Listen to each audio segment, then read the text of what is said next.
Mas, qual é o problema quanto a isso? É porque nós acreditamos que a gente não perde a salvação, não é isso mesmo? Você não acredita assim também? Levanta assim sua mão, você acredita assim? Não é só porque eu estou falando, você acredita assim? Eu acredito que ninguém perde a salvação. Tá certo? Pode ser que não seja não. Bom,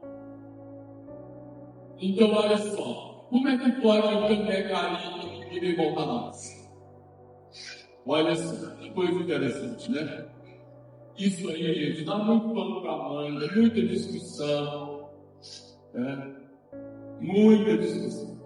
Agora, o que é que nós tentamos, eu sei que foi muito complicado, mas tentar, por exemplo, colocar.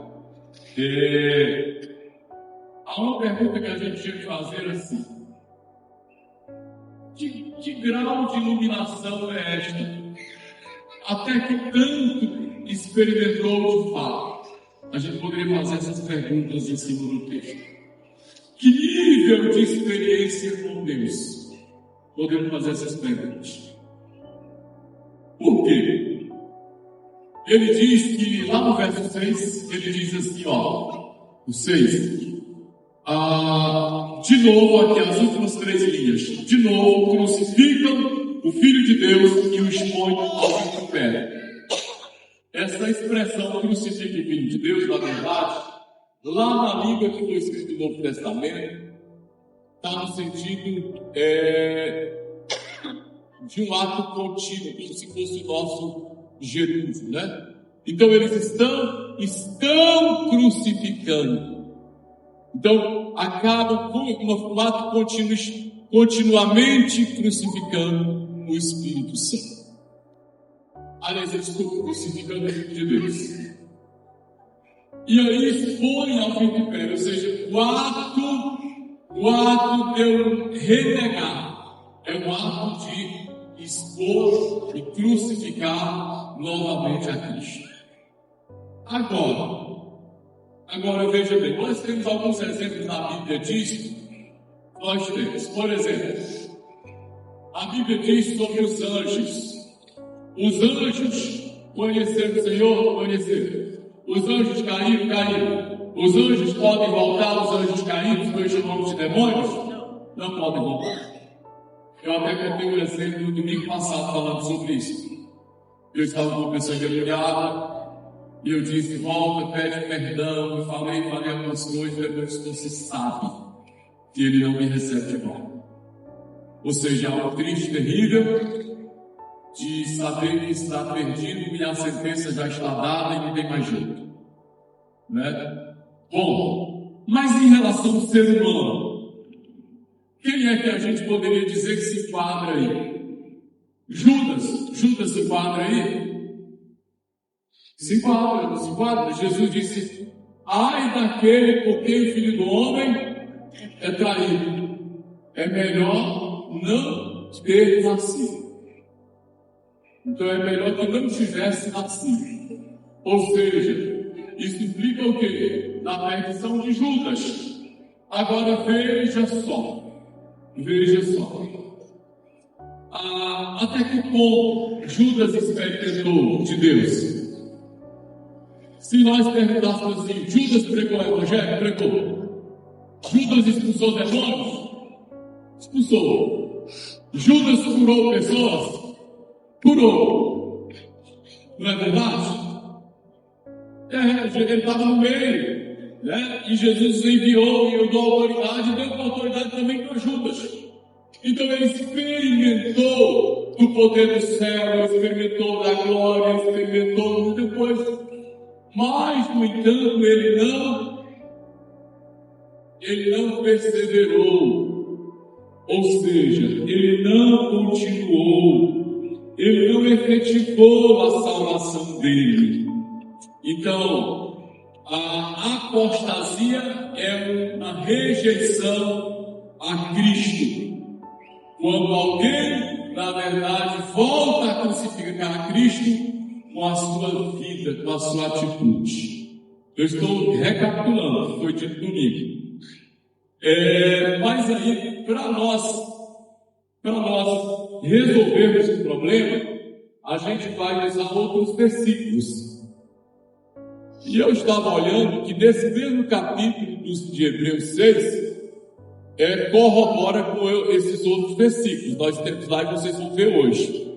Mas olha só, há uma regra de interpretação da Bíblia que é assim, grave bem isso aqui. A Bíblia interpreta a própria Bíblia. Ou seja, se uma passagem das Escrituras é de difícil compreensão, então nós devemos entender que nós devemos procurar na própria Bíblia a interpretação para aquele texto bíblico. Então, vamos lá. Eu quero que coloque aí rapidamente 1 de João. Quase tudo isso aqui eu falei domingo. 1 de João, capítulo 2, 18 a 19. Primeira carta de João, capítulo 2, 18 a 19. Filhinhos, já é a última hora, e com convite que vem o anticristo, como também agora muitos se têm feito anticristo, por hoje conhecemos que já é a última hora. Verso 19. Saíram de nós, porque, mas não era de nós, porque se fosse de nós, ficariam conosco. Vocês estão vendo que isso aqui não é apostasia? É apostasia, não é? Só que lembra que João disse que em essência eles não eram. Eles não eram. Isso aqui vai lançar luz para nós aonde? Lá em Hebreus capítulo 6. Vai lançar luz. Ou seja, eles saíram, eles estavam no nosso meio, saíram do nosso meio porque eles não eram dos nossos. Olha só, estavam lançando luz, entendimento. Qual é a razão por que há apostasia? Qual é a razão por que acontece a apostasia? Muito bem.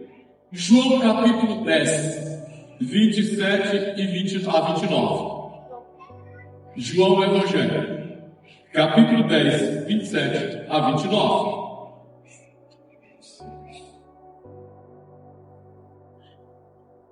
João 10, 27 a 29. As minhas ovelhas ouvem a minha voz, e eu conheço-as, e elas me seguem. E dou-lhes a vida eterna, e nunca hão de perecer, e ninguém as arrebatará das minhas mãos. Olha aí, as verdadeiras ovelhas, os verdadeiros salvos, não são tirados da mão de Jesus. Não é isso mesmo, gente? É isso que a gente acredita. Verso 29. Meu Pai que nas deu é maior do que todos, e ninguém pode arrebatá-los da mão de meu Pai. Filipenses 1,6. Isso tudo aqui foi mostrado no domingo passado. Tendo por certo isto mesmo, que aquele que em vós começou a obra aperfeiçoará até o dia de Cristo, né? De Jesus Cristo. Nós estamos no caminho aperfeiçoando na boa obra do Senhor. O Senhor está fazendo isso em nosso meio, em nossa vida. Apocalipse 14, 12. O que diz lá? Aqui está a paciência. A palavra aqui para paciência, ela se traduz também com perseverança, tá bom? Aqui está a paciência dos santos. Aqui estão os que guardam os mandamentos de Deus e a fé em Jesus. Ou seja, os verdadeiros santos, eles perseveram. Eles não abandonam a fé no Senhor. Tá? Então, é a Bíblia interpretando a própria Bíblia. E na palavra de hoje, a gente vai compreender mais no próprio texto de Hebreus, que dá margem para a gente entender isso tudo.